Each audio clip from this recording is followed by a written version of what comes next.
I'm going to show you how to add a custom font in Canva. So educators actually have Canva for free. If you didn't know that, I have a free education account right here. You may have noticed when you're trying to design in Canva, if you go to edit one of the titles, you are limited on the type that you can choose. So I'm scrolling down this list and I'm very limited. I can't use all of the fonts that I might always have access to. So you can change this by going to your brand kit. So if you're looking at your home page, on the left side, you'll see an option that says brand. And on the right, then once you click on that, it says brand fonts. You want to go to upload fonts, and this is where you can directly upload any of the custom fonts you want to work with.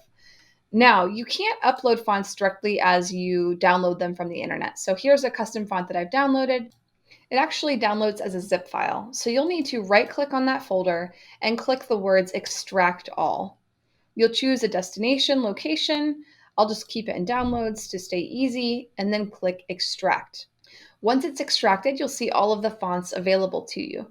You then can click on that font and that's what you will use to upload.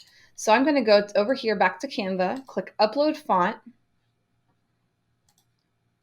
Then in downloads, double click my folder and choose the specific font that I wanted to download.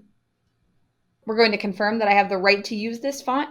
Old School United is a font that's free for personal use, so I can click yes, upload away.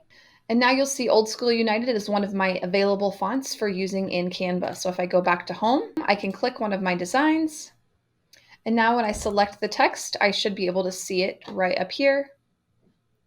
So I will type Old School United, and there it is right there. So that's how you add custom fonts using Canva.